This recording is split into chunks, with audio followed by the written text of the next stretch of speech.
I graduated thinking I'd finally secured my place in the family business. Instead, I opened a folder and discovered my parents had signed everything over to my sister. When I asked why, my mother didn't pause for a second. She said I was good with my hands, not my mind. In that moment, years of unpaid 60-hour weeks suddenly made sense. That was the day I stopped offering them my labor. And that choice set off a phone call from my father about our biggest client that changed everything. Before I explain how it all played out, tap like and comment where you're listening from, especially if you've ever been erased by your own family. My name is Amanda Hartman, and for as long as I can remember, my worth in this family was judged by how early I arrived and how late I stayed. Our workshop sat on the edge of a busy Texas city, wedged between warehouses and a stretch of road that smelled like wet asphalt after rain. From the outside, it looked like a solid, respectable family operation. Inside, it ran on silent hierarchies no one ever said out loud. My father loved talking about legacy.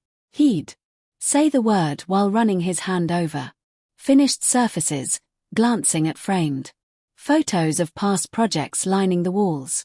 My mother focused on image, how things appeared, how they were received, how people saw us.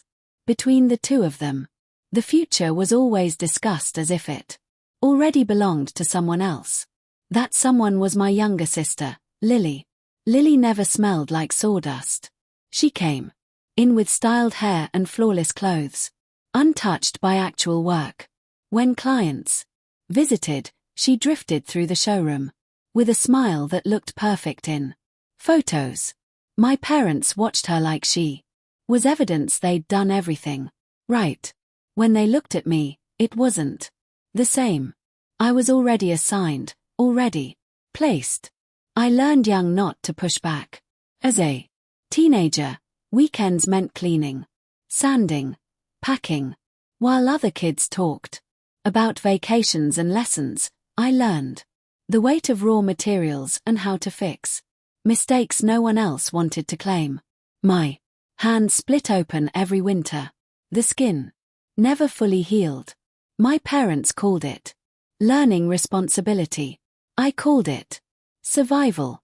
By the time I finished college, I thought things might finally change. I came back with knowledge I believed mattered. Systems, logistics, ways to keep things from falling apart under pressure. I pictured myself sitting in meetings, not just standing at workbenches. I imagined being consulted, not ordered. Nothing changed. I worked harder than ever. Long days turned into even longer nights. 60 hours a week was normal. Pay was always late or explained away. It's for the business, my parents said. It'll come back to you. I wanted to believe them. I had to. What hurt wasn't the work.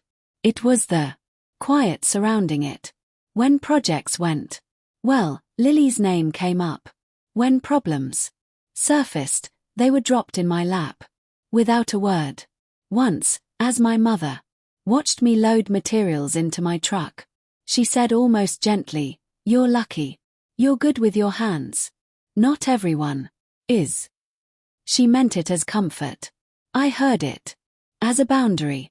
Still, I stayed. Because when you grow up being useful instead of chosen, you start mistaking endurance for love. And at that point, I didn't yet see how carefully my role had already been decided. By the time I realized something was off, no one had said anything directly. It was the subtle changes, the kind you only notice when you've stood in the same spot for years. Meetings started happening without me. Nothing obvious, just conversations that stopped when I walked in, then continued later behind closed doors. Supplier decisions were suddenly already made. Client calls I used to Handle went unanswered until Lily added herself and replied with polished, impressive-sounding messages that said very little. At the same time, my workload only grew. I was the one correcting rushed orders, cleaning up mistakes before they ever reached the clients. When supplies showed up behind schedule, I reshuffled timelines. When something came out wrong, I stayed late until it was right. 60-hour weeks ran together. Some evenings, I sat in my truck after work, my hands throbbing so badly I couldn't turn the key right away. I'd let the engine idle, waiting for the pain to ease. Pay was always on the way. That phrase started to feel empty. If I brought it up, my father would exhale and say money was tight. My mother would gently remind me that real sacrifices were necessary to build something worthwhile. Lily was never part of those talks. She didn't need to be. She'd show up around midday sometimes, usually with a photographer. Other times, it was just her phone held up. She'd drift past the workbenches as if they were stage pieces, smile, take a few photos, and leave. Later, I'd see the posts, carefully written captions, praise for craftsmanship, people applauding her vision. My parents shared every single one. Once, I proposed a change to fix a delay that kept happening. I explained it methodically, step by step. My father nodded and said we'd consider it. 2 months later, Lily presented almost the exact same idea during a branding pitch. Everyone clapped. That was when something inside me shifted. Not anger, at least not yet. More like a tightening, a calm realization that this had nothing to do with hard work or dedication. It was about roles. And mine had already been decided. The real turning point came one night when the workshop was strangely quiet. Most of the crew had left early after a delivery. I stayed back to pick up some documents my father had asked me to find. Insurance papers, he said. I knew where he kept them. When I opened the drawer, folders slid against each other with a dull, soft sound. One caught my attention. A clean, typed label. Internal planning. I told myself not to open it. My hand did anyway. I sat down and flipped it open. At first, the words swam. Then they came into focus, and my stomach dropped. Ownership transfer timelines. Names listed. Lily's name was everywhere. Mine appeared once, under a section labeled restructuring, transition, phase out. I read it again, slower, hoping I'd misunderstood. I hadn't. They hadn't forgotten me. They had planned for me, deliberately, quietly, months earlier. The room suddenly felt smaller. The buzz of the lights grew louder. I closed the folder, slid it back exactly where it had been, and stood there longer than I realized, staring at nothing. That was when the truth I'd been avoiding finally settled in. I wasn't being ignored. I was being replaced. I didn't confront anyone right then. I didn't storm out or demand answers. I went home and lay awake, staring at the ceiling, replaying every conversation I'd ever had with my parents. Every reminder to be patient. Every request to help out just a bit longer. It all fit together too perfectly to be chance. The next morning, I returned to the workshop as if nothing had happened. Same jeans. Same apron. Same quiet nods to the crew. But inside, something had already given way. The idea that, if I just pushed hard enough, I'd eventually be recognized disappeared. And once that belief faded, everything else began to shift. I quit staying late, not in a dramatic way. There was no announcement. When the workday ended, I wiped down my station, switched off the light above my bench, and walked out. If a problem surfaced after hours, I recorded it and left it for the next morning. If a shipment ran into issues, I passed along the information. Instead of stepping in to fix it myself. I didn't undermine anything. I simply stopped taking on the impact. At first, nobody noticed. Then small fractures started to show. A supplier called with a question about a spec I usually handled. I redirected the call to the office. A client sent an email full of technical questions. I replied politely and copied management rather than answering directly. Meetings dragged on. Decisions slowed to a crawl. The toughest part was the guilt. It slipped in. During quiet moments when I watched the crew wrestle with problems I could have solved in minutes. These were people I respected, people I'd worked alongside for years. But I reminded myself the system had been designed to rely on my silence. If I kept softening the blow, nothing would ever change. Outside the workshop, something unexpected happened. A supplier I'd worked with for years pulled me aside during a routine pickup. He asked, almost casually, if I planned to stay long term. When I hesitated, he nodded as if he already knew. "Whatever you decide," he said, "you'll be fine." A few days later, a client messaged to thank me for a recent project and asked whether I'd ever consider working independently. I stared at the screen longer than necessary, my pulse quickening. I didn't answer right away. I wasn't ready, but I saved the message. The real breaking point came at the end of that week. I was loading my truck when my phone rang. My father's name lit up the screen. He almost never called me directly during work hours. When I answered, his voice was tight, controlled, but strained. "We have a situation," he said. "Our biggest client is concerned. They're asking questions. Only you can answer." I looked back at the workshop, the open bay doors, the familiar hum, the place that had taken everything from me while promising nothing in return. "I'll get back to you," I said, and for the first time, I meant it. I didn't return his call immediately. I sat in my truck with the engine off, hands resting on the steering wheel, watching dust drift through the open bay doors. For years, that sound, the low machine hum, the distant scrape of wood, had felt like home. Now it felt like a room I'd already left, even though my body was still there. When I finally called him back, I kept my voice steady. I asked what the client's concerns were. My father let out a sharp breath, like he'd been holding it in. "They want changes," he said. "Technical ones. They're not comfortable moving forward without reassurance." Reassurance. The word nearly made me laugh. "I've already sent all the documentation," I said. "Everything's in the shared system." There was a pause. Then, quieter, they asked, "Specifically for you?" That was the first real crack. I told him we could talk later and ended the call before he could say anything else.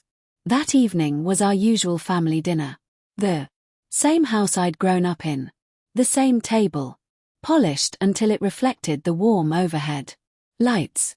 Normally, I arrived early to help. That night, I showed up right on time.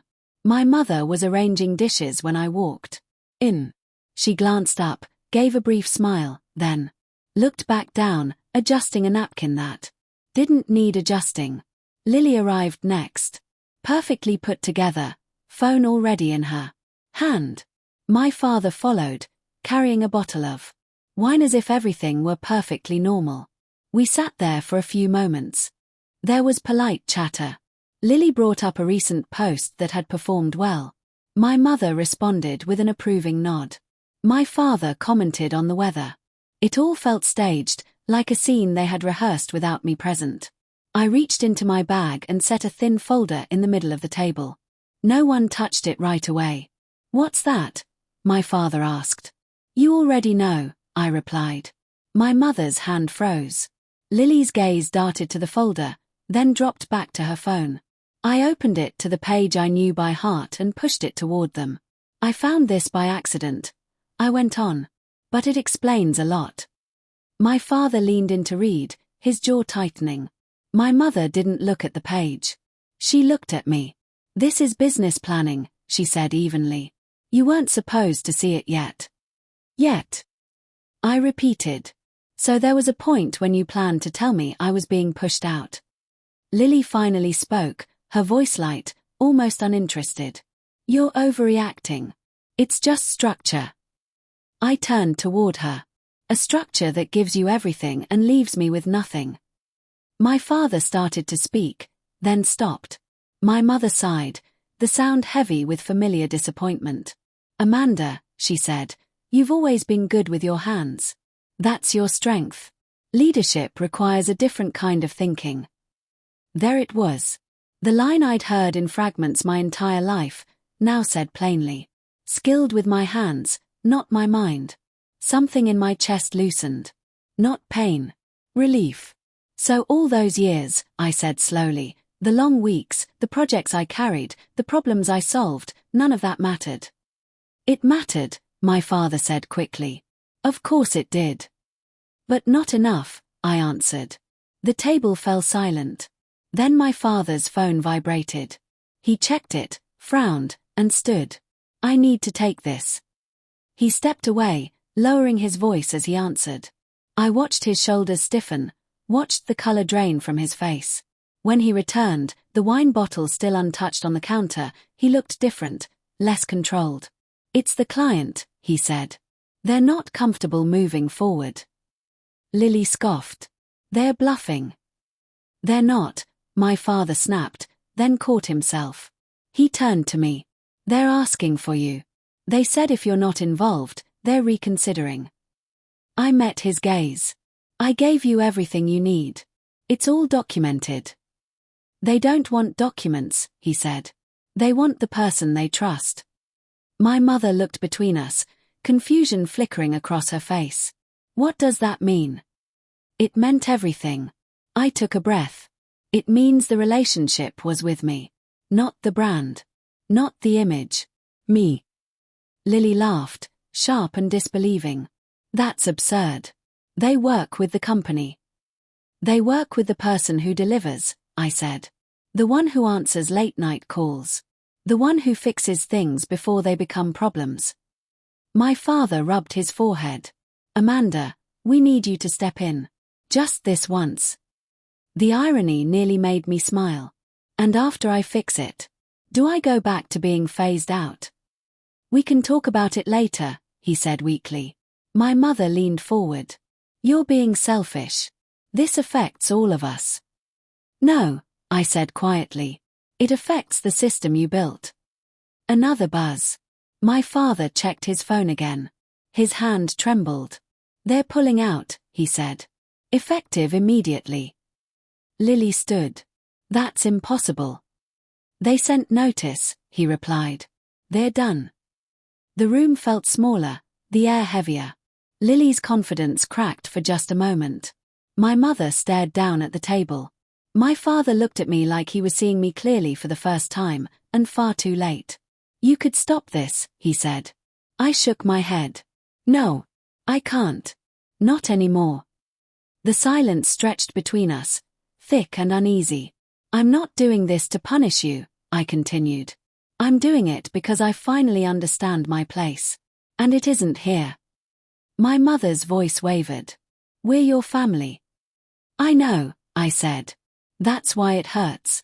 But family doesn't quietly plan your exit while taking credit for your work. Lily crossed her arms. So what? You're just walking away. I already did, I replied. I gathered the folder and slipped it back into my bag. As I stood, my father reached out, then stopped himself. This didn't have to happen, he said.